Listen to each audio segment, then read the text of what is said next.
Maneno hayo ndugu yangu sisemi kwa ajili ya kukokota kuvuta dini yangu, bali mimi naenda kulingana na uhakika wa namna inavyoandika, kwa sababu wahubiri wanakuwa na system mbili. Kuna mwingine anaweza kasema uongo kwa ajili ya kuvuta upande wake. Sawa.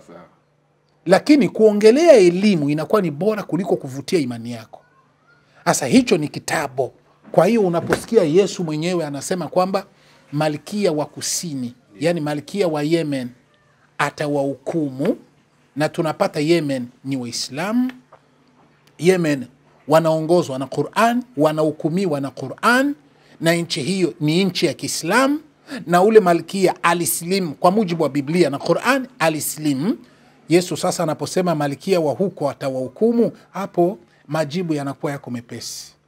Bimaana Qur'ani itawahukumu, bimaana Waislamu watawahukumu, bimaana Waarabu watawahukumu kupitia muongozo wa Yemen. Na Yemen muongozo wake ni Qur'an. Kiufupi katika kumalizia, sababu ya kuwahukumu ni kwa kuwa walikataa kutubu. Na tumepata Yesu mwenyewe anathibitisha wanaokataa kutubu ni watu wa makanisa. Yesu aliwaambia tubuni. Kwa kuwa pale Yesu alisema hivi, kwa kuwa ule mfalme malkia wa Yemen alitubu kupitia muongozo wa Suleiman, kwa hekima ya Suleiman, lakini nyinyi mnakataa kutubu. Na tunawaona mojawapo katika wale wanaokataa kutubu ni Wakristo katika 2:16-17 Ufunuo wa Yohana. Sasa hawa tumaini kuu, hawa ni Wakristo Adventist. Sikiliza wanavyosema katika ukurasa wa 246 kifungo cha kwanza. 246 anasema, lakini imani ya dini inaonekana kuwa imechafuliwa na kukanganyika kiasi kwamba watu hawajui waamini dini. Naam. Dhambi ya ulimwengu kukosa toba imekaa mlangoni mwa kanisa. Dhambi ya ulimwengu kukosa toba imekaa mlangoni mwa kanisa. Yesu kule alisemaje? Anawaambia makanisa zote tubuni, lakini hamtaki kutubu. Na Waadventist wanatuambia kama dhambi imeikaa mlangoni mwa kutokutubu imeikaa mlangoni mwa kanisa. Dhambi ya ulimwengu kukosa toba imekaa mlangoni mwa kanisa. Dhambi ya ulimwengu kukosa toba, dhambi yote ya ulimwengu mzima kukosa toba imeikaa mlangoni mwa kanisa. Ikiwa na maana kwamba katika Ukristo hakuna toba ya kweli. Hakuna kabisa. Sasa tusomee Marko 4:15. Marko 4:15. Marko 4:15. Mstari wa 15 anasema Marko, hawa ndio walio kando ya njia lipandwapo neno. Nao wakisha kusikia, mara huja shetani akaliondoa lile neno lililopandwa mioyoni mwao. Kadhalika na hawa ndio wapandwao penye miamba, ambao kwamba wakisha kulisikia lile neno, mara hulipokea kwa furaha, ila hawana mizizi ndani yao, bali hudumu muda mchache, kisha ikitokea dhiki au udhia kwa ajili ya lile neno, mara hujikwaa. Aya, sasa tusomee ufafanuzi. Ufafanuzi unasema, ufafanuzi kifungo cha pili. Kanisa linashindwa kuwashughulikia wale waliofungwa na nguvu za pepo wabaya. Naam. Watafuta ukweli hawa humwamini Kristo kwa akili zao tu na si kwa mioyo yao, yani utu wao wa ndani, nafsi zao. Hushindwa kutubu toba ya kweli au kugeuka na kuacha dhambi. Watafutaji ukweli hawa wanapenda kumpokea Kristo kama mwokozi wao, lakini sio kama Bwana wao. Msingi wa imani yao umetokana na ushawishi wa maneno ya wanadamu badala ya udhihirisho wa Roho Mtakatifu na nguvu za Mungu. Unasikia hapo kaka? Ndiyo. Msingi wa imani ya Kikristo inatokana kwenye mawazo ya watu. Ndio maana kule kwenye Wakorinto wa kwanza 14:19 na kupaga kila siku. Ndiyo. Paulo anasema ndani ya makanisa anapenda kusema maneno matano kwa akili zangu. Kitabu hapo kinasema chimbuko na mwanzo wa imani ya Wakristo inatoka kwenye mawazo ya watu. Twende kazi. Na ushawishi wa maneno ya wanadamu badala ya udhihirisho wa Roho Mtakatifu na nguvu za Mungu. Unaona bana, hakuna udhihirisho wa Roho Mtakatifu wa kweli ndani ya makanisa. Roho anayotumiwa na Wakristo kwamba Roho Mtakatifu ni Roho Mtakatifu bandia, sio Roho Mtakatifu yule kama yule.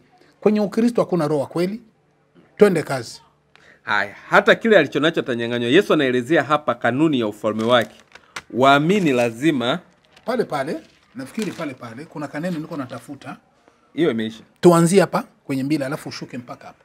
kanisa linashindwa kuwashughulikia wale waliofungwa na nguvu za pepo wabaya. Naam, kanisa imeshindwa kuweza kuwadhihirishia au kuwahudumia wale waliofungwa na pepo wabaya. Hawana uwezo wa kutoa ile mapepo kwa sababu roho wa Mungu na nguvu za Mungu hawana. Labda wakitoa ni kutumia nguvu zingine za giza. Sawa sawa. Twende kazi.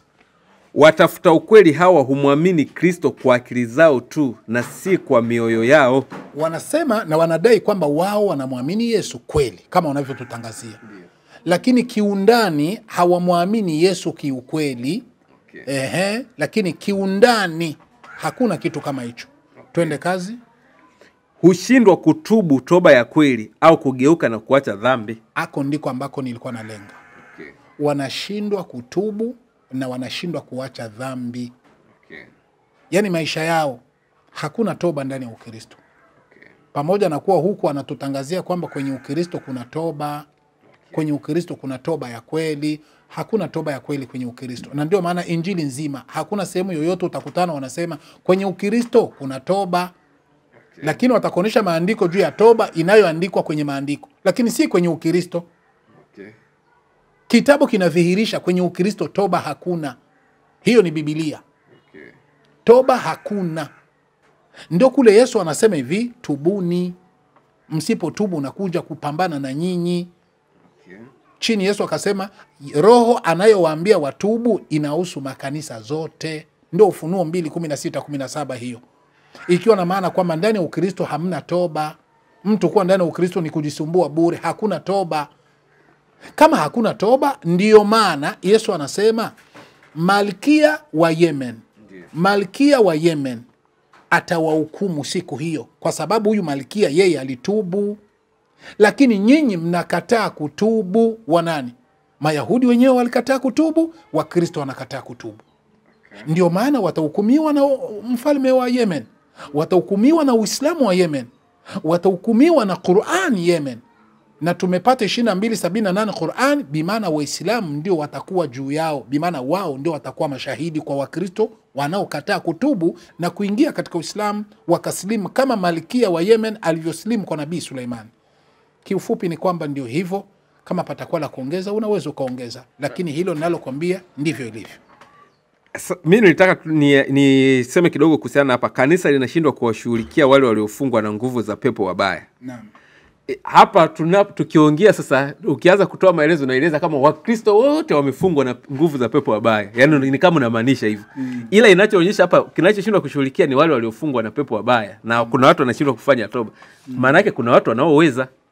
Sasa na hata haya maneno ufafanuzi wake si unatoka kwenye lile neno ambalo unapewa. Kuna yule anayelipokea ambaye analitupa anafanya nini, kuna yule anayepandwa kwenye miti likazongwazongwa, ndio inayosemekana. Alafu kuna wale ambao wanalipokea na kulifanyia kazi. Sawa. Sasa 2:4 Matendo ya Mitume. Matendo ya Mitume 2:4. Sawa. Ndio majibu yako hiyo. Matendo ya Mitume 2:4 anasema wote wakajazwa na roho. Ngoja nirudie tena. Matendo ya Mitume 2:4 nasema wote wakajazwa na Roho Mtakatifu wakaanza kusema kwa lugha nyingine kama Roho alivyowajalia kutamka. Sasa tupe ufafanuzi. Ufafanuzi wake ndio unasema kunena kwa lugha kwa uongo, lile tukio tu la kusema katika lugha nyingine au udhihirisho wowote wa kimungu, sio kwamba ni udhihirisho usio na shaka wa kazi na uwepo wa Roho. Kunena kwa lugha kunaweza kuigwa na binadamu au shetani. Biblia inatuonya tusiamini kila roho, lakini kuchunguza iwapo ujuzi wetu wa kiroho unatokana kweli na Mungu. Rudia hapa tena kifungo cha pili. Kunena kwa lugha kifungo cha pili. Roho Mtakatifu anaonya kwa waziwazi kwamba nyakati za mwisho patakuwepo ndani ya kanisa unafiki. Ishara na maajabu kutokana na nguvu za kishetani na watendakazi wa uongo wakijifanya kama watumishi wa Mungu. Lakini tutilie maanani maonyo hayo ya usuyo udhihirisho wa kiroho wa kuigiza na ishara. Unaona bana? Wanafunzi wa Yesu walipokea Roho Mtakatifu. Wakapata nguvu ya kufanya kazi kama ipasavyo. Ndio hapo wanakuambia sasa baada ya hapo kutatokea watu ambao wataigiza. Ndio sababu nilikwambia kuna watu wamejinasibisha na wanafunzi wa Yesu. Wataigiza, watakuwa wananena kwa lugha. Watatoa kwa Roho Mtakatifu, watatoa kwa jina la Yesu. Watawasaidia watu waliokuwa wanapungwa na pepo, lakini haitakuwa nguvu ya ule roho ndio inafanya kuvunja nguvu za giza, bali watakuwa wanatumia ni shetani. Okay. Sasa ndio pale wewe ulizungumza ukasema hivi, inaweza kuwa ni baadhi, lakini si wote. Wale wenyewe wametumia nguvu za giza kupitia shetani, inaweza kuwa ni baadhi, lakini kuna wengine hawatumii nguvu za shetani, wanatumia tu nguvu za Mungu. Kabisa. Na tunajua hata misikitini watakuwepo. Kabla tujaenda kumisikitini, tuko hapa kwa sababu ya wao kutokutubu. Wengi wanatumia mambo ya giza. Sawa. Sasa sikiliza katika kitabu cha Mathayo. Tunaona sasa ni wote au ni wadogo. Soma hii, uanze kwanza Ufunuo 2:5. Alafu tuende kwenye Mathayo. Ufunuo 2:5. Naam. Inasema mstari wa 5, basi kumbuka ni wapi ulikoanguka ukatubu, ukayafanye matendo ya kwanza, lakini usipofanya hivyo naja kwako, nami nitakiondoa kinara chako katika mahali pake, usipotubu. Ndio. Unaona bana, usipotubu. Tulishapata kama Malkia atawahukumu kwa sababu ya kutokutubu. Ndio. Sasa sikiliza ufafanuzi. 2:5 ufafanuzi wake. Kristo atalikataa kusanyiko lolote au kanisa na kuliondoa kutoka kwake kwenye ufalme wake kama halitatubia kule kupungua kwa upendo na utii wake kwa Bwana Yesu Kristo. Unasikia sasa bwana. Yesu hapa anasema makanisa zote atazikataa kwa kule kukosa kutubia. Hiyo ulivyoiweka tena inaita maana nyingine. Yesu anasema kwamba atayakataa makanisa yote yatakayokataa kutubu. Sio atayakataa makanisa yote kwa kukosa kutubu. Watakao kataa kutubu ndio atawakataa. Si ndio hiyo? Hapana, hiyo ni tofauti. Sasa soma yani ukisema Yesu atayakataa makanisa yote kwa kukosa kutubu, yani ni kwamba makanisa yote yamekosa kutubu. Yeye atayakataa yale yatakayokosa kutubu. Kwa hiyo hapo inakuwa maana imeenda tofauti. Sasa nipe sasa kanisa imetubu. Wapo wanaotubu. Ipi? Kwa sababu isiwezekane kusema yapo kwa kinywa na kwenye maandiko hakuna. Okay. Inaweza kuwa yapo kulingana na imani yako. Okay. Lakini kwenye maandiko hakuna. Kama kuna kizuri lazima yani kwamba kwa mfano ngoja. Kwenye Qur'ani kuna maandiko kwamba labda Waislamu wa Temeke wametubu au labda msikiti fulani umetubu. Ndio. Kwenye Qur'ani. Hapana msikiti, Waislamu wanatubu. Waislamu wa dhehebu fulani wametubu. Hapa Muislamu hakuna dhehebu. Ndani ya Qur'ani huwezi ukakuta neno dhehebu, huwezi ukakuta. Okay. Kwa hiyo hii mmejianzishia wenyewe. Dhehebu ni watu ndio wanajianzishia. Watu ndio wanaanzisha dhehebu. Okay. Lakini kwenye Qur'ani mambo ya dhehebu hakuna. Okay. Mambo ya dhehebu. Kwa hiyo kwenye Qur'ani kuna Waislamu wametubu. Ndio. Sasa na wale wanaokosa siku hizi acha wale ambao wameshatubu. Kwa hiyo kama imeandikwa si maana yake kimeshatokea kitendo. Watu hao wameshatubu. Na wale ambao watakosea kesho. Kile kitendo ambacho kiko ndani ya Qur'an ndicho kinachoendelea kwa Waislamu wote wa zama zote mpaka kiyama. Soma 2:100. Basi hata Muislamu akikosea na kwaje akosea, si ameshatubu? Basi anatubu kwa sababu gani? Anatubu kwa sababu ni mdhaifu. Anaweza akakosea muda wote. Kwa hiyo Muislamu atatubu au ameshatubu? Anatubu na anaendelea kutubu mpaka kiyama. Yani toba ya mwanadamu. Sasa tukisema kwamba kwa mfano hii sasa na hii kwa sababu swali nimekuuliza baada ya kuona kwamba unasema nipe kanisa ambalo limetubu. Si kuna waumini wanaendelea kutubu? Sio kwamba wameshatubu. Hapana, wanaendelea. Kwenye basi hata wameanza basi kutubu. Ionekane nao wako katika hesabu ya wale ambao waishatubu. Okay, moja tu. Kusanyiko lolote linalomfuata Kristo kiukweli linakuwa linatubu. Wapi katika andiko? Labda ujaribu kwanza kuuliza hata pasta yoyote unayemjua. Yani katika andiko ndio limwandikie kwamba hapa ametubu au lisemeje? Ionekane Wakristo wanatubu. Kwa sababu Biblia sio wanatuambia waliokuwa humu ni Wakristo. Ndio. Itawezekanaje wawe Wakristo ndani ya Biblia? Hakuna hata sehemu moja wanatubu. Yani tuone kwamba kuna watu wamepiga magoti wanatubu. Kwenye Biblia. Biblia nzima hakuna. Okay. Hiyo mimi nakwambia ni kwa sababu mimi ni mtaalamu wa Biblia. Ngoja nikupe mfano. Tusomee Qur'ani 2:285. Nakupa mfano. Sawa. 2:285. 285 nasema mtume ameamini yaliyoteremshwa kwake kutoka kwa Mola mlezi wake. Na waumini vile vile wote wamemwamini Mwenyezi Mungu na malaika wake. Rudia tena, na waamini. Na waumini vile vile wote wamemwamini Mwenyezi Mungu na malaika wake na vitabu vyake na mitume wake. Hatutofautishi baina ya yeyote katika mitume wake. Na waumini husema tumesikia na tumetii. Tunakutaka magufila Mola mlezi wetu na marejeo ni kwako. Unaona sasa ndugu yangu. Waumini wote.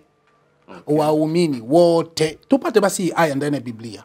Ielekee kwa upande wa Wakristo. wamejikusanya sehemu, wanaomba toba. Toba maana yake ni kuomba msamaha wa dhambi.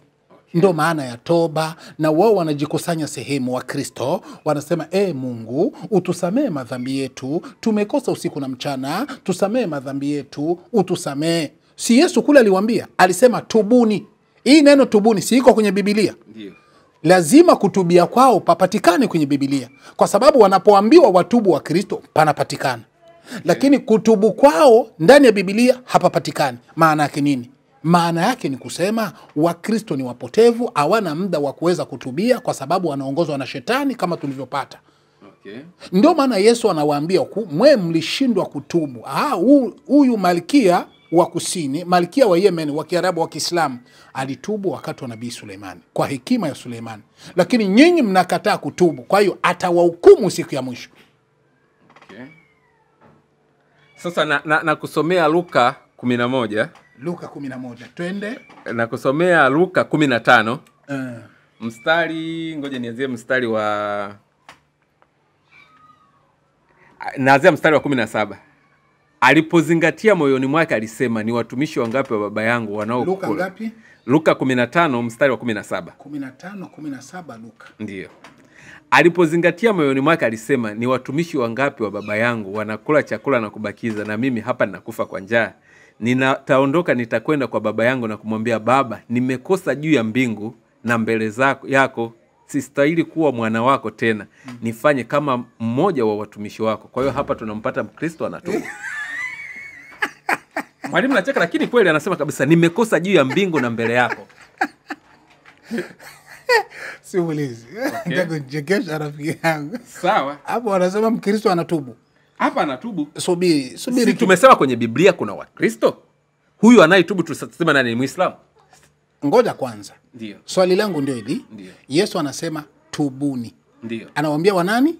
Watu ambao wanawasikia, sisi tunawaita Wakristo. Hapana, nyinyi mnawaita. Okay. Biblia inasema watu wa makanisa. Ndio. Watu wa makanisa, watu wote dunia nzima wanajua ni Wakristo. Okay. Sasa kama anawaambia watubu, ina maana kuna makosa wanayoyafanya. Ndio. Sawa? Ndio. Sasa tumpate mmoja na tubu. Subiri sasa. Ndiyo. Kuna makosa wanayoyafanya au watu wa makanisa. Ndio. Ninapokuuliza hivi, ndiyo, toa sasa sehemu wa Kristo walipoambiwa na Bwana Yesu tubuni, ndiyo, wakakusanyika pamoja, ndiyo, wakaanza toba ya kusamehe dhambi. Sasa wewe unanipa mtu baki ambaye katubu. Wapi ni Mkristo? Kwani hata Yesu kule hajataja kwamba Wakristo watubu? Alitaja watu wa makanisa. Hajataja watu wa makanisa. Alitaja watu wa makanisa 2:16-17. Alitaja watu wa makanisa. Roho ayaambia makanisa. Ndio. Ni watu wa makanisa. Sasa wao nipe mtu wa makanisa ambaye katubu. Okay. Kwa sababu kwenye Biblia kuna watu wanatubu. Okay. Si Wakristo. Kwenye Biblia kuna watu wanatubu. Okay. Kama mimi nalenga Wakristo ni kwa sababu Wakristo hawana asili ya kutubu. Ndio maana kitabu hiki Tumaini Kuu ilisema mlango wa kutokutubu iko makanisani. Okay. Lakini kwenye Biblia kuna watu wanatubu ambao si Wakristo. Wakristo hawana muda wa kutubu. Kwa sababu gani? Shetani anaisha wavaa mpaka mwisho wa dunia. Okay. Hawana muda wa kutubia. Lakini huku akitudanganya tunatubu. Wapi mnatubu? Hakuna kitu kama hicho. Wenye kupatikana kwenye Biblia wametubu ni watu baki ambao si Wakristo. Wakati Yesu Ukristo ukukua, ndugu yangu, ila Yesu alitabiri akijua kama watu wa makanisa watajitokeza na watadai kwamba wanamfuata, lakini watakuwa makosa. Ndio maana hawana toba. Sasa hiyo kutokuwa na toba ndio maana watahukumiwa na malkia. Na malkia mwenyewe Muislamu anaongozwa na Qur'an, ikiwa na maana kwamba Waislamu na Qur'an yao watawashuhudia Wakristo na Mayahudi. Okay. Ukisoma hata 8:21 Yohana, ndiyo, Yesu anasema mtakufa katika dhambi zenu msipotubia. Soma hiyo 8:21 Yohana. Yohana 8:21. Sawa. Lakini si ni kawaida kweli usipotubu na kufa kwenye dhambi zako? Ni kweli. Utakufa katika dhambi zako. Sasa okay, kama Wakristo hakuna ushahidi wanatubu, bi maana kila Mkristo anapokufa anakufa na dhambi zake. 8:21. Yohana 8:21. Sawa. Yaani mwalimu, kwenye hii hakuna ushahidi wa Wakristo kutubu? Biblia hakuna. Yaani unanishangaza sana kwamba inatakiwa ushahidi utoke wapi kutubu wakati kutubu ni kutubu.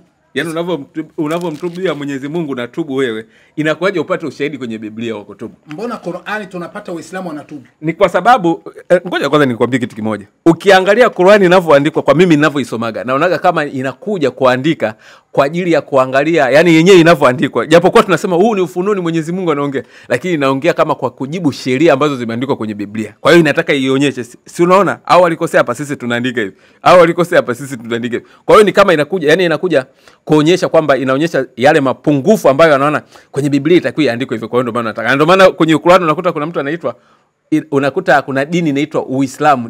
Dini ni Uislamu. Kwenye Biblia ukuti dini ni Ukristo. Ni kama imekuja kwa ajili ya kubishana na hapo. Sawa, tuendelee. 8.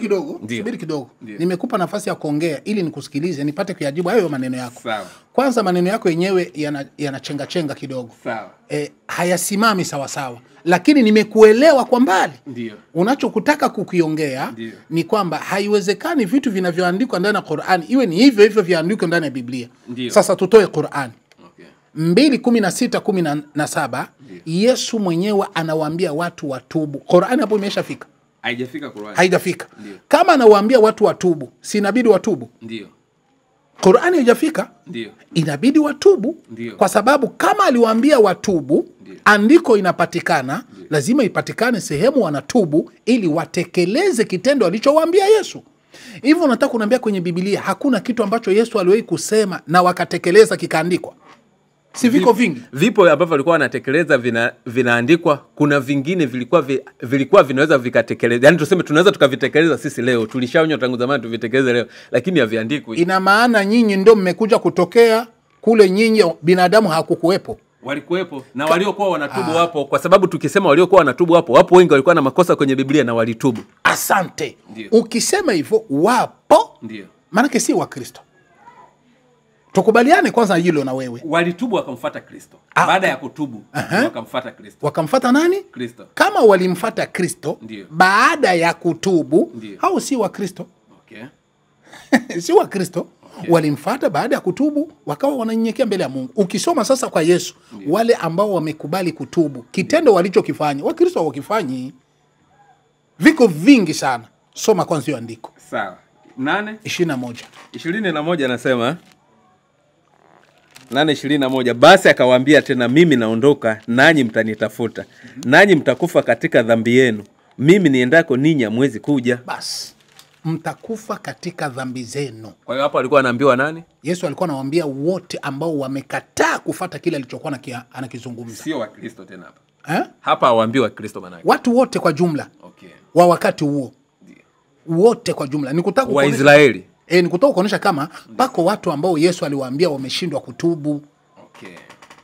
Yesu hapa alikuwa anaonyesha kama kuna watu walishindwa kutubu na aliwaambia watubu, walishindwa kutubu.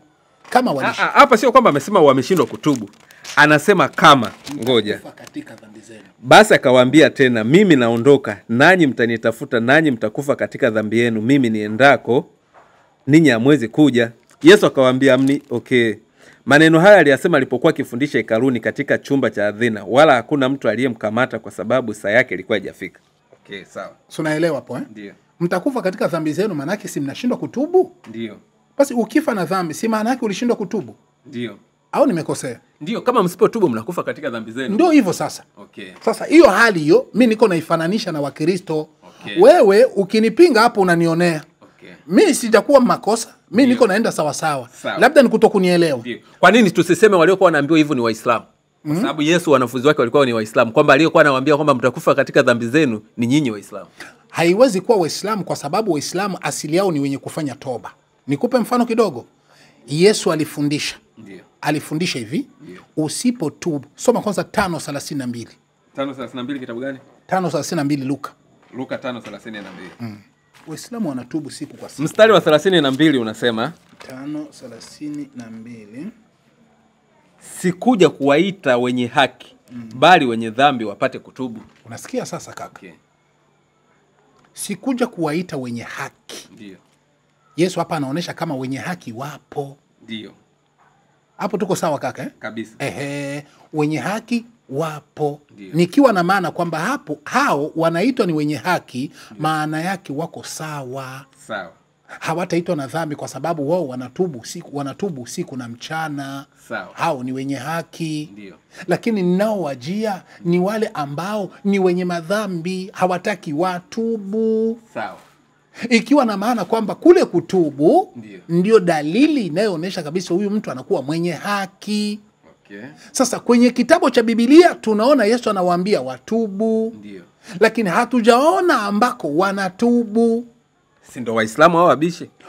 Waislamu kama wanapatikana wanatubu, Ndiyo. kama wanapatikana wanatubu, maana ni wenye haki. Okay. Na ndio maana tulipata Qur'ani wao wanatubu. Sasa tuseme hapa Yesu alikuwa anawaambia Wakristo au anawaambia Wayahudi au anawaambia Waislamu? Tukienda katika 2:16, 17, Ndiyo. alikuwa anawaambia Wakristo. Kwa sababu watu wa makanisa ni Wakristo. Na tunaposema Musa alikuwa na kanisa jangwani, Ile kanisa inayolengwa pale ni kanisa manake mkusanyiko, kwa sababu neno kanisa ina maana hizi. Ndiyo. Kuna kanisa manake mkusanyiko wa watu. Ndiyo. Na kuna kanisa manake jengo. na tunasema wale watu wa Musa walikuwa ni Waislamu. Wale watu wa Musa walikuwa ni Waislamu. Hata hapa gisi Ambao walikuwa kwenye kanisa. mimi na wewe hapa ni kanisa tayari. Okay. Sasa kwa nini tusiseme mlangoni kwetu? Kwa nini sasa tuwabambikie Wakristo na kanisa wakati kumbe Wakristo wanaweza kuwa Waislamu? Kwa sababu Yaani watu wa kanisa wanaweza kuwa Waislamu.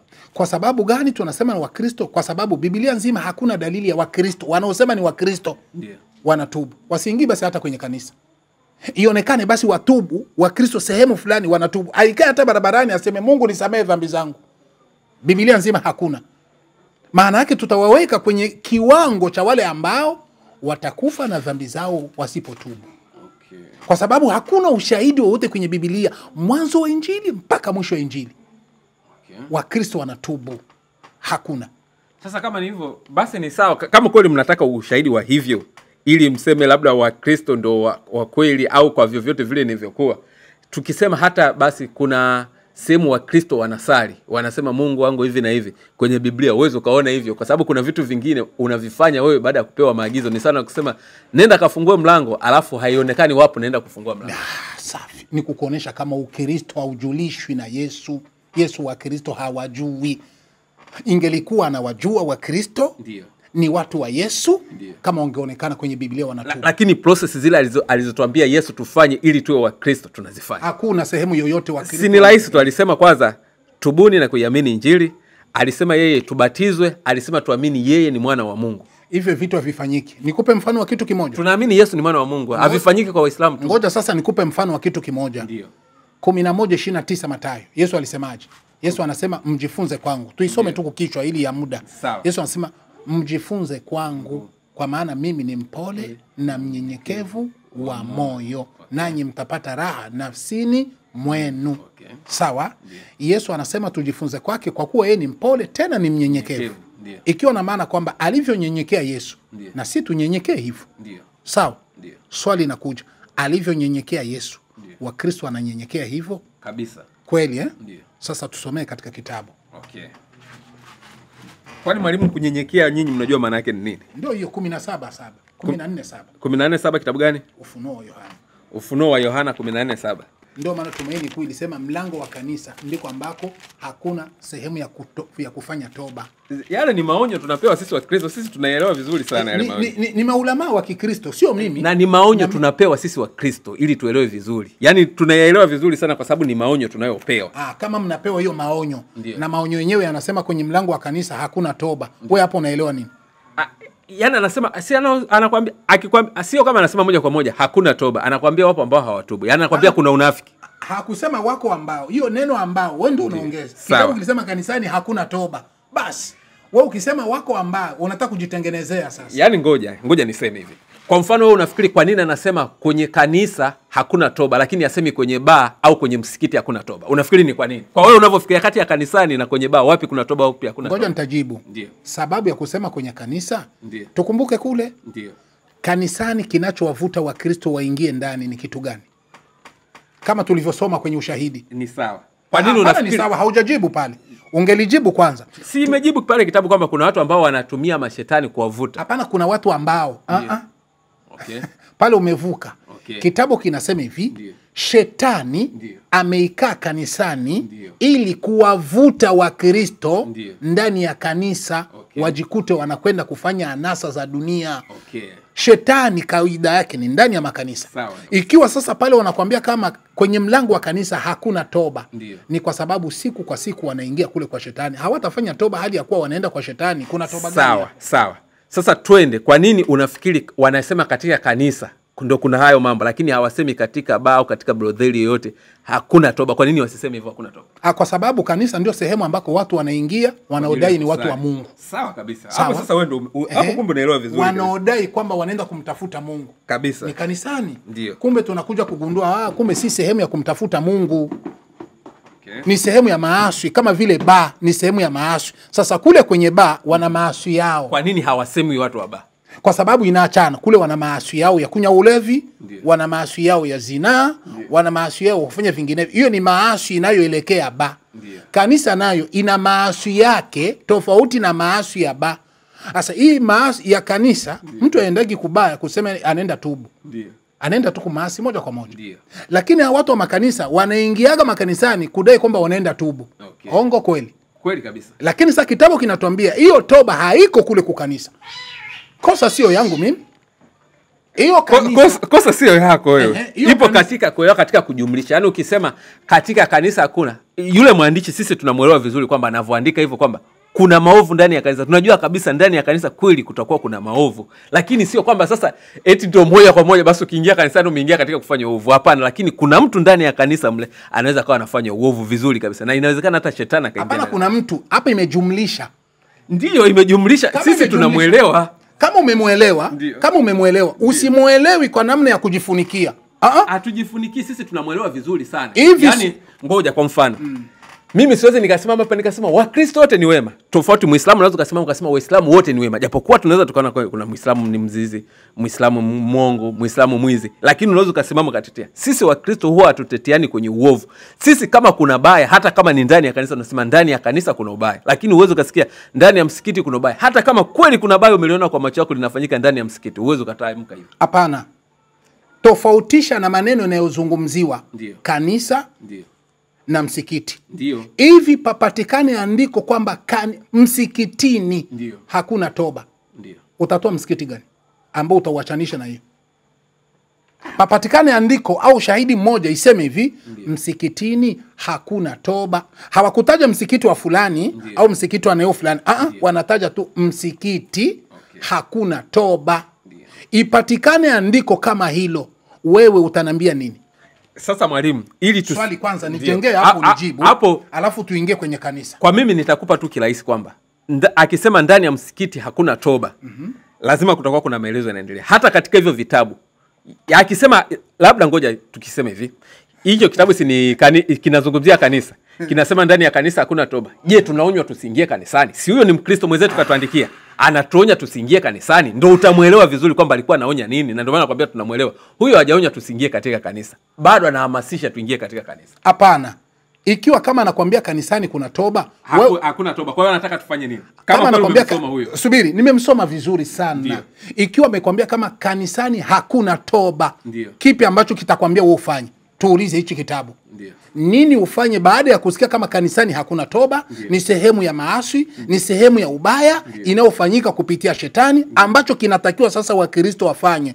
Ni 4 aya kwanza Timotheo wa kwanza. Tusomee hapo. Sawa. 4 aya kwanza. Sikiliza sasa hiyo andiko. Ndio. Lakini huyu Timotheo sio aliyeandika hicho kitabu tulichosoma kwamba ndani ya kanisa hakuna nani. Huyu Timotheo sio aliyeandika hicho kitabu. Nilitamani ungemsoma yeye huyu, alafu uone yeye ametaka tufanye nini, na ndio maana nakwambia sisi Wakristo tunamuelewa. Ndio, kama tunamuelewa na sisi tunamuelewa kwamba kanisani hakuna toba. Maana yake kitu ambacho hakuna toba utaenda kule kufanya nini? Yeye katoa maelezo hicho kitabu. Ina maana akasema tusiende kanisani huyo mwandishi wa Tumaini Kuu. Ndio. Tumaini Kuu, na yeye mwenyewe anaongea hapo, anaongea na watu wa kanisa. Si ndio hivyo? Kuna fasi wa Adventist huko wanasema kwamba wanaongozwa na shetani, lakini yeye mwenyewe ni Adventist. Sawa, ngoja tusome hapa. Timotheo wa kwanza 2:5. Timotheo wa kwanza 4:1. 4:1. Tupe katika maelezo katika tafsiri ya uzima tele. Sawa, 4:1 inasema basi Roho anena waziwazi ya kwamba nyakati za mwisho wengine wataikana imani. Kwanza sikilizaga haya maneno yanayosema. Neno la muhimu hapa ni kuzingatia ni pamoja na wengine. Wataikana imani wakisikiliza roho zidanganyazo na mafundisho ya mashetani. Naam. Sawa. Rudia tena ukaneno. Nataka ukarudie kisha tuingie hapa kwenye ufafanuzi. Timotheo wa kwanza 4:1 kama unavyosoma. Basi Roho anena waziwazi ya kwamba nyakati za mwisho wengine watajitenga na imani wakisikiliza roho zidanganyazo na mafundisho ya mashetani. Aya. Watajitenga na imani, baada ya kujitenga na imani wanaingia kwenye mafundisho ya mashetani. Ndio. Hapo si tunaelewana? Mimi na wewe tulipata ushahidi kiBiblia na kiQur'ani kwamba mashetani anaenda kuikaa wapi?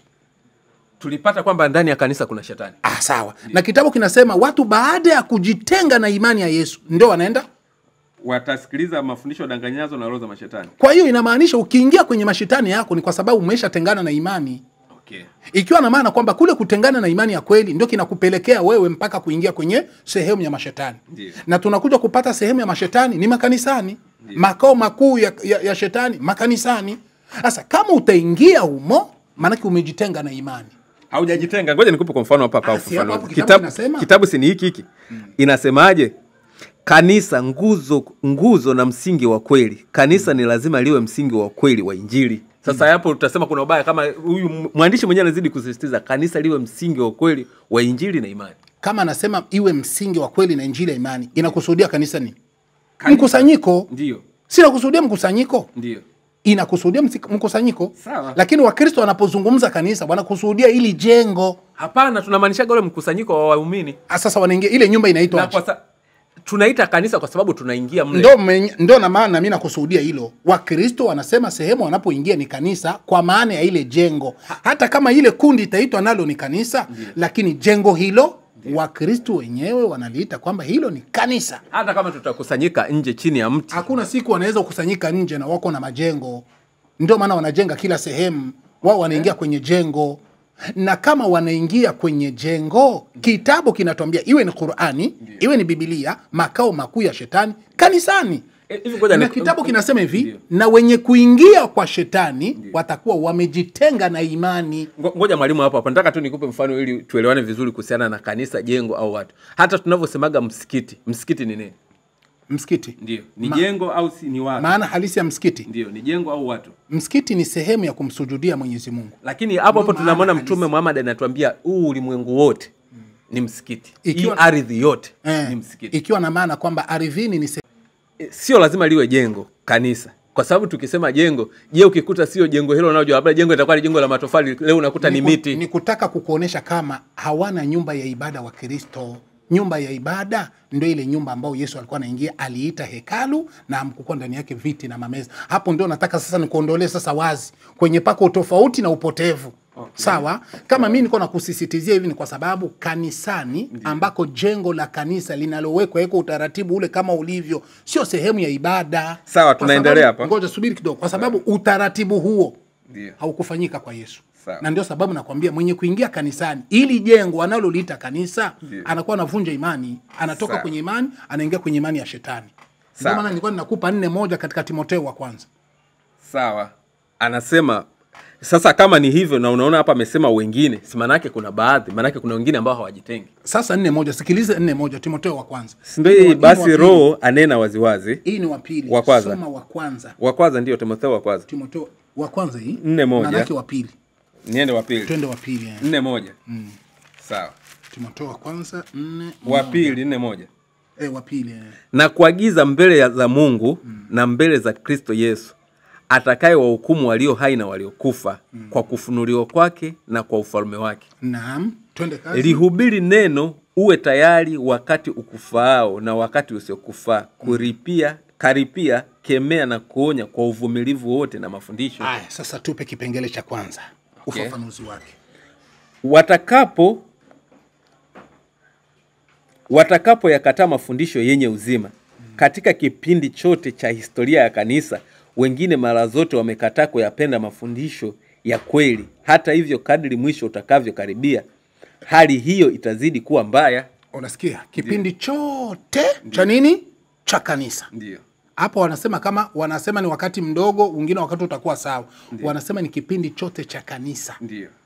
Kuna kukataa kwa ajili kukataa kweli ya Mungu. Ndio. Kipindi chote mpaka kiyama. Ndio. Hakuna siku watazinduka wanasema leo kwanza tutubu. Hakuna. Ni kipindi chote wataendelea kuwa magaidi. Lakini kumbuka neno wengine. Wale wengine. Sasa kuna wengine wanaacha. Okay. Wanatoka. Kwa sababu ukisoma Yeremia 50 inasema tokeni Babeli. Unasikia kaka? Ndio. Inasema tokeni.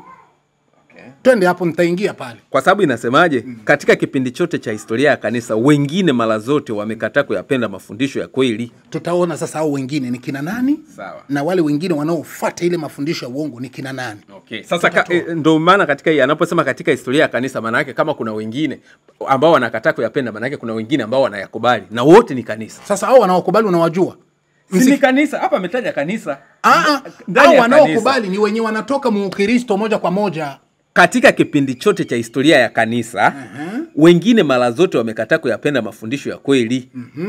Si ndio? Wengine mara zote wanakataa kuyapenda mafundisho. Yasio mafundisho ya kweli. Ndio wanawachanisha watu aina mbili. Ndio. Kuna wenye kupenda na wasiopenda. Na kuna wenye wasiopenda. Ni ndani ya historia ya nini? Ya kanisa. Ni wote wawili ndani ya kanisa. Sasa ndio tujiulize sasa. Hawa wenye wako wanakataa ndani ya kanisa na hawa wenye wanapenda ndani ya kanisa. Kwa mujibu wa Yesu tuwachanishe.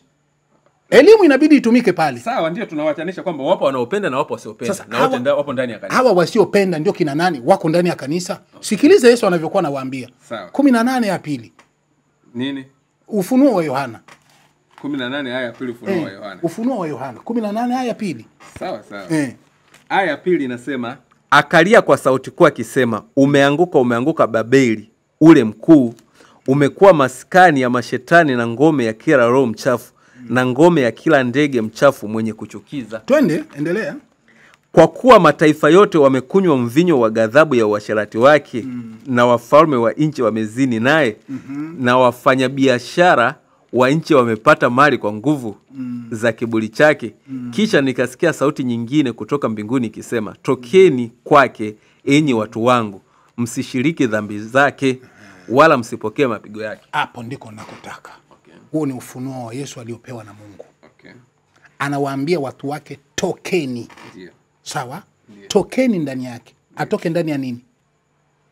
Ndani ya Babeli. Ndani ya Babeli. Ndio.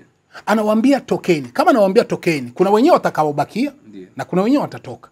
Sasa inabidi tujiulize, hao ambao Yesu anawaambia watoke, ina maana wako ndani ya Babeli. Wako ndani ya Babeli. Hii Babeli tutajifunza ni kitu gani? Tuone kama itakuja kugusa ni kanisa au itagusa Ukristo. Sawa. Yesu anawaambia watoke, ikiwa na maana kwamba wanapobakia humo wanabakia kuupotevu. Ndio. Hawatapata toba. Sawa. Wataendelea kupotea kwa sababu humo ndiko ambako shetani amejipandikiza. Ni kweli kwenye uovu inatakiwa ujitengeneze. Kumbe watoke. Ndio. Sasa tutizame watoke kwenye Babeli. Babeli imelengwa nini mpaka waambiwe watoke? 11. Hapa kuna ufafanuzi wa Babeli. Haya, tupe ufafanuzi. Babeli hapa inawakilisha mji au taifa ambalo linajishirikisha katika mambo ya uovu kama ilivyoelezwa katika sura hii. Ndiyo. Ikiwa na maana kwamba kitu chochote cha uovu kinaitwa nini? Babeli. Babeli. Sasa 11 Mwanzo. Sio kitu chochote, mji au taifa. Ndiyo, mji au taifa. Tunasikia pako mji na pako taifa. Taifa ndio watu. Maanake watu waovu. Sawa. Sasa tuwatafute hao 11 ya kwanza Mwanzo, au watu waovu ambao wanaitwa Babeli. 11 Mwanzo. 11 Mwanzo. Sawa.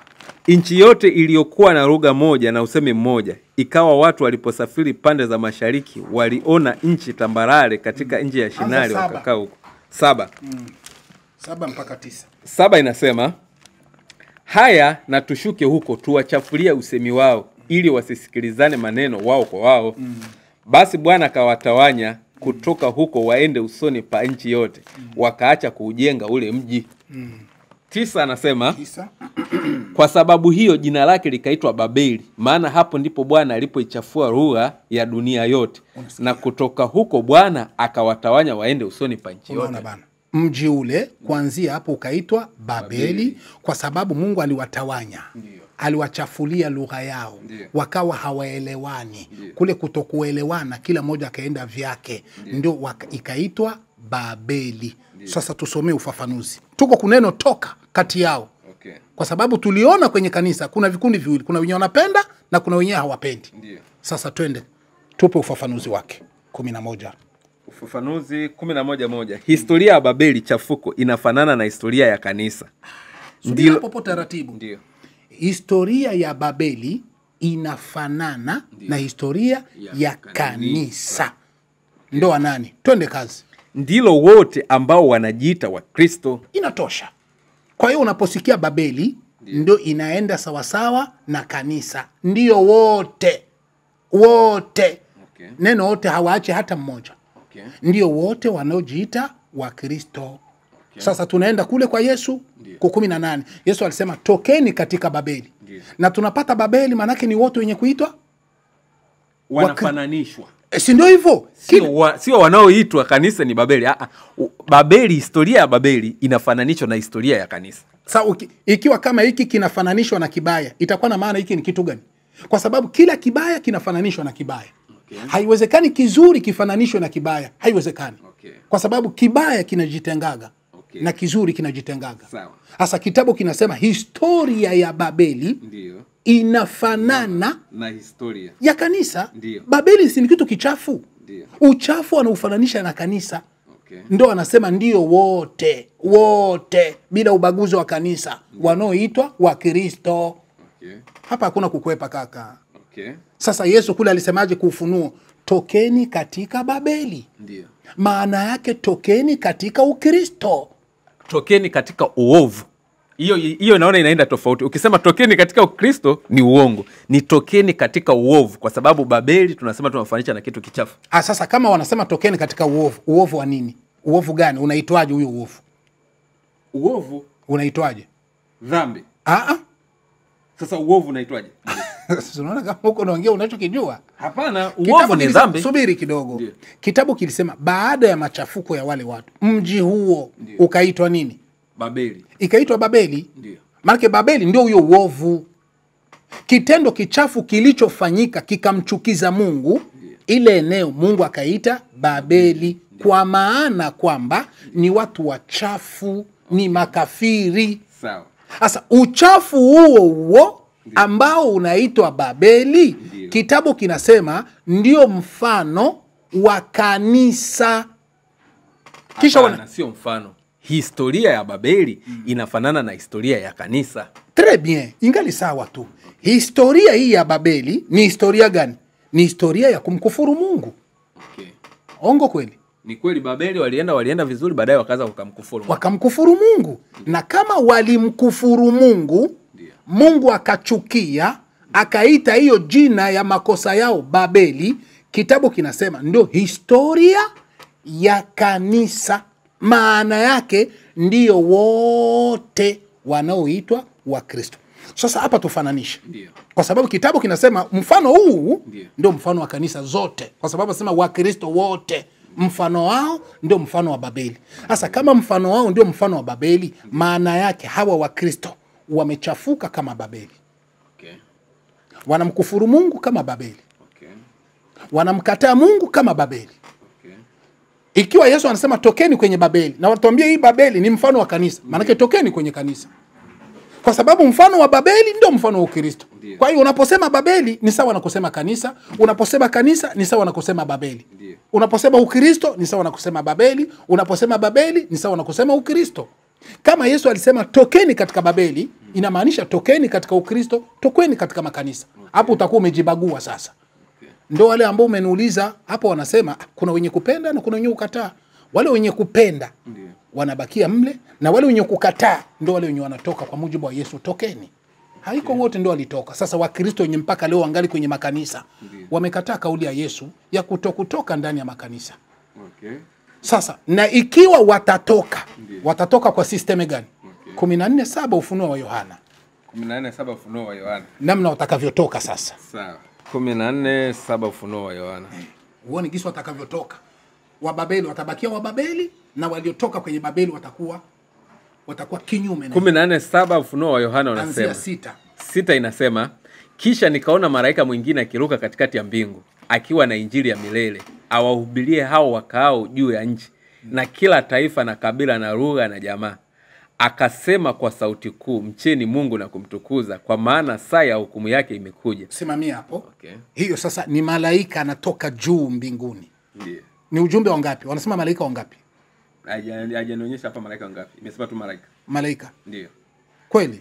Kisha nikaona malaika mwingine. Malaika mwingine. Ndiyo. Ndo anasema kwamba anakuja kwa ajili ya watu wote. Ndiyo. Auhubiri watu injili ya milele. Awahubiri nini? Sawa. Twende kazi. Akasema kwa sauti kuu, mcheni Mungu na kumtukuza, kwa maana saa ya hukumu yake imekuja. Hapo mcheni Mungu na kumtukuza, kwa sababu saa ya hukumu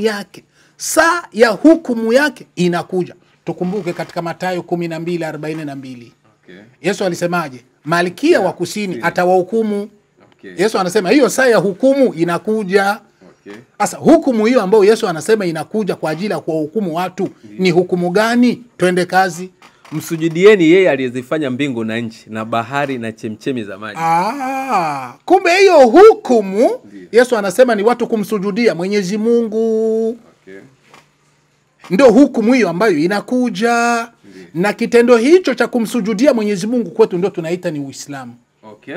Kumbe Yesu aliposema huyo atakuja kuwa hukumu huyo, mtu wa Waarabu, mtu wa Waislamu, mtu wa Qur'ani, basi ndio alama yake yenyewe hiyo.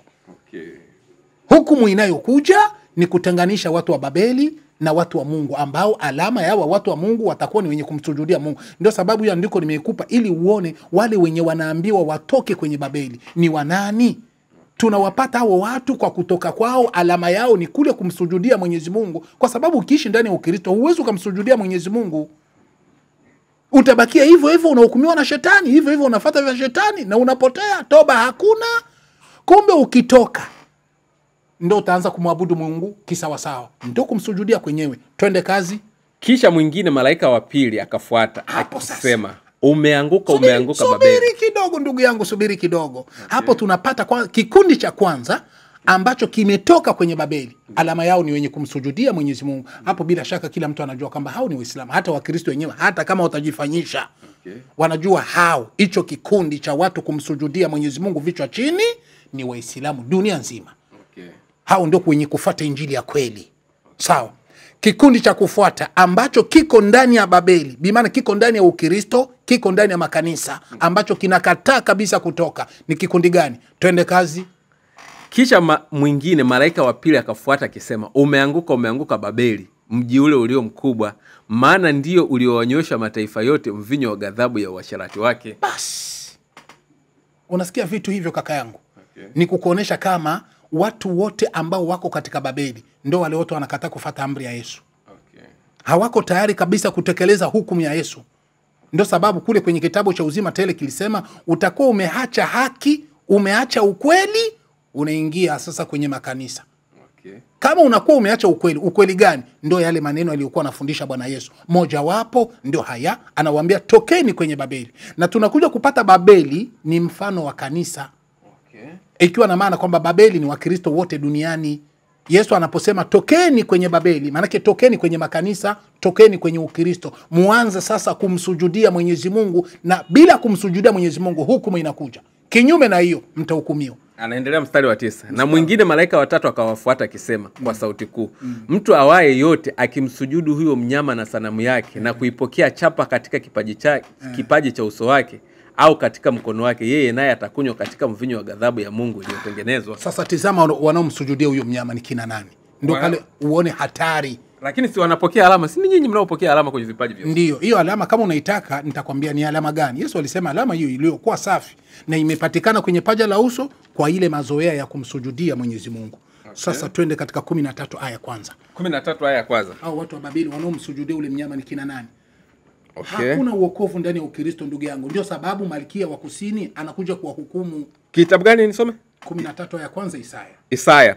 Mzigo wa Babeli ambao aliuona Isaya mwana wa Amozi, muweke bendera juu ya mlima usio na miti. Inatosha. Okay. Mzigo wa Babeli aliyouona Isaya. Sasa tupe ufafanuzi, inasemaje? Utawala mwingine? Okay. Ufafanuzi wake ndio utawala mwingine. Utawala wowote mwingine ni Babeli. Unaona bwana, utawala mwingine wowote ni Babeli. Hiyo Babeli si ndio tulipata wote waliokuwa Wakristo. Sasa hapa wanakwambia utawala mwingine kinyume na utawala wa Yesu ni Babeli.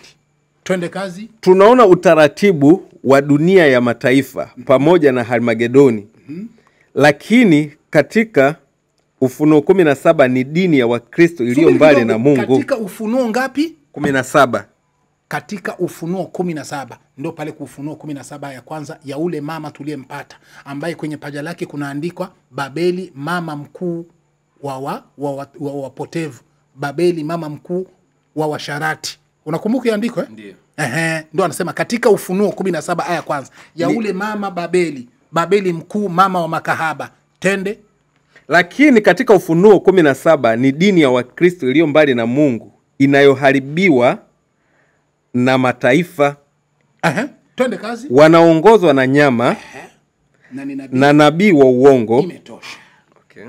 Wanakwambia ni dini ya Wakristo. Babeli mkuu ni dini ya Wakristo iliyokuwa mbali na Mungu. Ndio. Inayoharibiwa na mataifa. Okay. Wanaongozwa na mnyama. Ulisoma pale kwenye Ufunuo baada ya Babeli, wanasema kuna wengine wanamwabudu, wanamsujudia ule mnyama. Kitabu kinaonyesha kama huyo mnyama anawaongoza Wakristo. Bimaana Wakristo ndio wenye kuabudu huyo mnyama.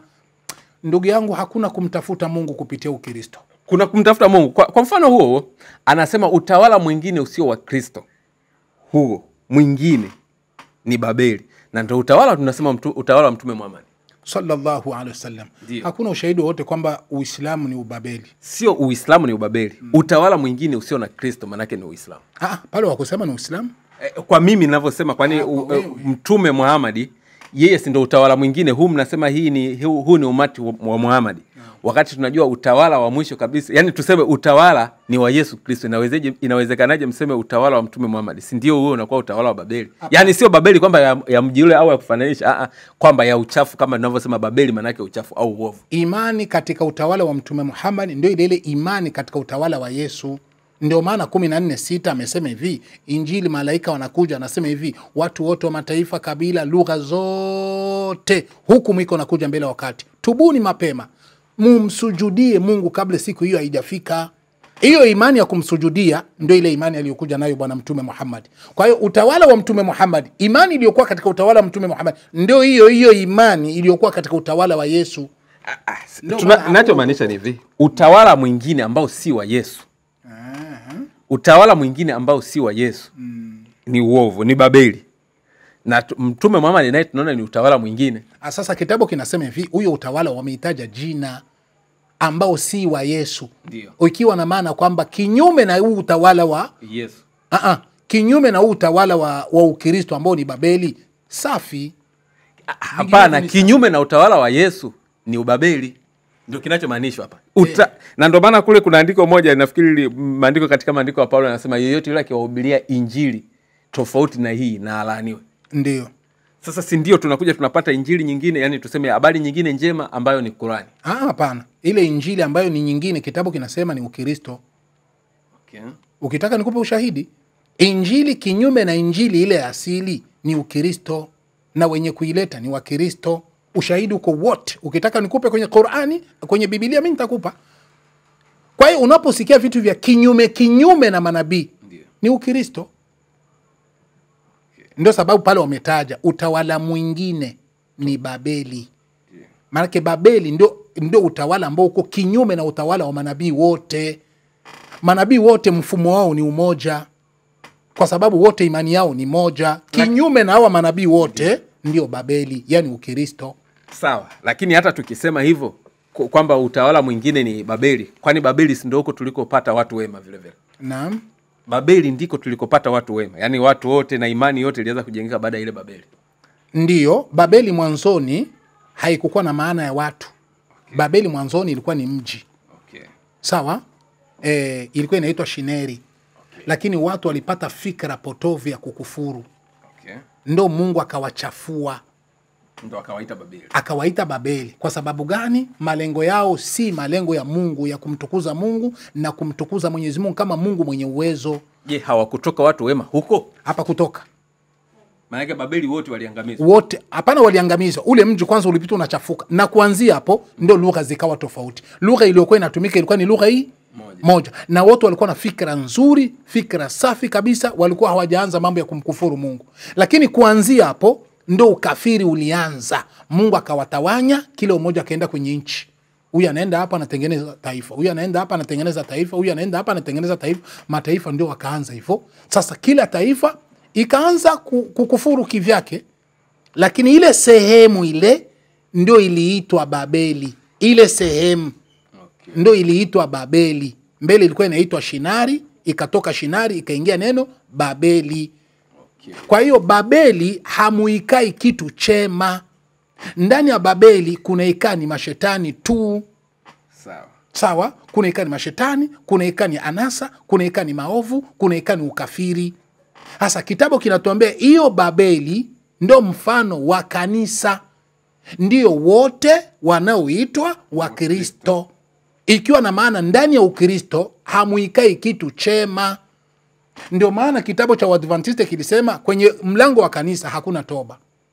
Kwa nini? Kwa sababu mle mna anasa. Ndio sababu nilikwambia wapi wanatubu. Hawawezi kutubu kwa sababu bado wanaikaa kwenye mfumo wa kumkufuru Mungu. Na hilo ndilo sababu ya Yesu kusema Malkia wa Yemen, Malkia wa Kusini atawahukumu. Sawa mwalimu, tumeongea mengi sana, nakupa nafasi tumalizie. Basi kwa kumalizia ni kusema kwamba tunashukuru sana ndugu zangu watazamaji wote kwa jumla, hususan ndugu zetu Waislamu ambao mmetuona tunavyokuwa tunapambana. Inawezekana bila kuungwa mkono kazi hii itakuwa ni ngumu sana kuweza kuendelea. Tunawaomba Waislamu wote kwa jumla wenye kutusikia na kutufuatilia, jitahidini popote ambako mko Waislamu, mkiwa ndani ya nchi, mkiwa nje ya nchi, jitahidini kwa namna moja ima nyingine kuweza kuunga mkono kazi hii ili tuweze kupata nguvu na uwezo wa kuweza kuutangaza na kuweza kunusuru dini ya Allah. Kwa sababu ndugu zangu, nataka niwafahamishe hiki kitu, mkifahamu na mkielewe, kutokana na upande wa pili wanavyokuwa wanakashifu Uislamu kwa uongo, wanamtukana Bwana Mtume Muhammad kwa uongo, wanadhalilisha dini yetu ya Kiislamu kwa uongo. Wengine wanasema kwamba Allah si Mungu wa kweli, na hawatukani kama kutukana, bali wanasema kama hoja, kama elimu. Tukibaki hivi ndugu zangu watukufu Waislamu, tukawaacha hawa ndugu zetu waendelee tu kusema hivi na sisi tunaikaa kimya, itakuwa inaashiria kwamba wanachokiongea kiko sahihi. Tutapoteza vijana wetu wakiingia katika Ukristo, tutapoteza mama zetu wakiingia katika Ukristo, tutapoteza wake zetu wakiingia katika Ukristo, tutapoteza ndugu zetu wakiingia katika Ukristo, wadogo zetu tutawapoteza, vijana wa Kiislamu tutawapoteza wakiingia katika Ukristo. Kwa sababu gani? Majibu haitoki dhidi ya yale wanaoyasema ndugu zetu.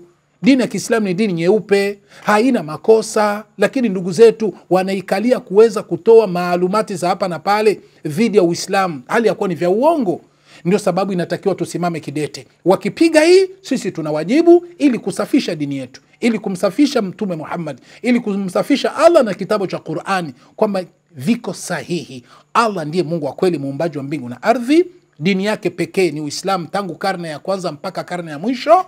Kitabu chenyewe ni Qur'ani na mtume wa umma huu ni Bwana Mtume Muhammadi sallallahu alaihi wasallam. Lazima tusimame kidete ili tuweze kumtetea Bwana Mtume kwa hoja yenye elimu.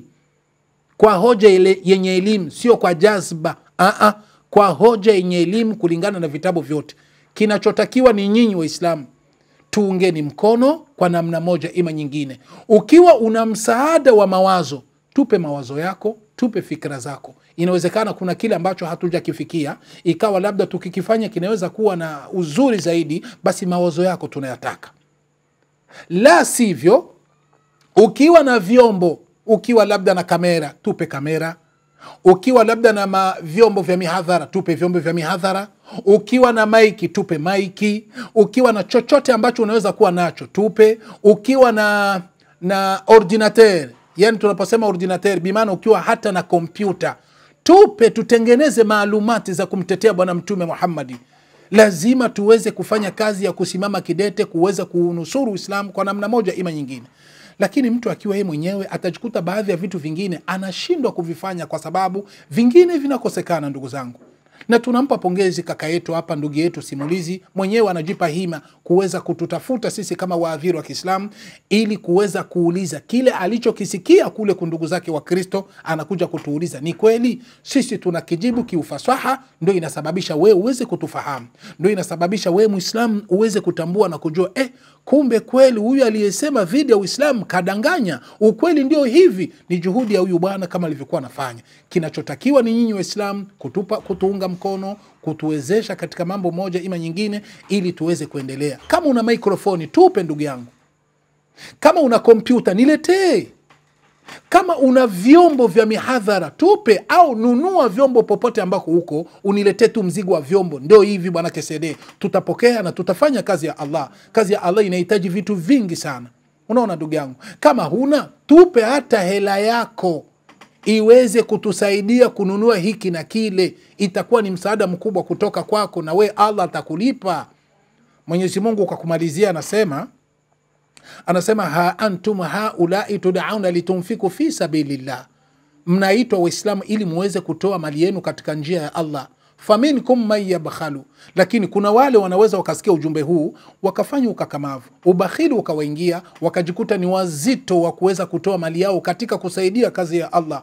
Wa man yabkhalu fa innama yabkhalu an nafsihi, Mungu anaapa, anasema wale wenye kufanya ubakhili na wakaendelea kufanya ubakhili, basi Mwenyezi Mungu naye anafunga. Kufunga hapa manake ni kheri nyingi anakuwa anakufungia bila wewe kujua. Ndio maana unakutana watu wengi wanaharibikiwa kwa sababu Mungu anawakasirikia. Mali wanayo lakini wanajifungia yeye na familia yako. Alladhina yabkhaluna wa ya'muruna an-nasa bil-bukhli wa man yatawalla fa inna Allaha huwa al-ghaniyyul hamid. Kuna watu ambao wanafanya ubakhili, hawataki kuwa wepesi wa kusaidia kazi ya da'wa, hawataki kuwa wepesi wa kuungia kazi ya da'wa, lakini ubakhili unawajaa katika akili yao na mioyo yao. Alafu ubakhili wenyewe unakuwa sababu ya wengine kuwaiga kwa ubakhili huo. Ndio Mungu anamwambia Bwana Mtume Muhammad, uwaambie watu kama hao mimi sina haja nao, bimaana watafute Mungu mwingine ambaye atawalisha kinyume na Allah, atawapa uhai kinyume na Allah, atawapa nguvu kinyume na Allah, atakayewavika kinyume na Allah, atakawajalia hiki na kile kinyume na Allah. Utampata huyo Mungu wapi ndugu yangu? Kwa hiyo Allah subhanahu wa ta'ala pekee ndiye mwenye kukupa mali hiyo uliyokuwa nayo. Mungu pekee ndiye mwenye kukupa uhai mpaka unapata nguvu ya kuweza kutembea na kutafuta kile na kile mpaka unakipata kwa uwezo wa nguvu ambao Allah amekujalia. Mali uliyokuwa nayo ni Mungu amekupa, na amekupa si kwamba amekupa kama kukupa anakani. Je, utakuwa mwepesi wa pindi unaposikia mnadu kama mwepesi wa kutoa? Basi fanya hivyo ili uweze kupata kheri na mafanikio, ujitengenezea khera yako na dunia yako. Kiufupi ni kwamba ndugu zangu tukufu Waislamu, ujumbe ndio huu. Tunakuomba na tunakuita Muislamu popote ambako huko, toa msaada wako kwa ajili ya kazi hii tuweze kuendelea. Itupe nguvu, ituamshe hisia zetu, tuweze kusimama kidete katika uteteaji wa dini yetu ya Kiislamu. Tumtetee Bwana Mtume Muhammad. Huwezi ukapata uokovu bila kumpitia Mtume Muhammad kwa vyovyote. Na kama kuna kile ambacho unataka kutuambia, labda mawazo yako unataka kutupa, tutaipokea, kwa sababu sio uwe na mali tu. Kuna mtu mali hana ya kuweza kutoa, lakini ana mawazo mazuri ya kutusaidia. Toa mawazo yako. Na kama huna mawazo, toa mali yako. Kama utapendelea kuzungumza, tumia namba hii ya Voda 0762416169. Narudia tena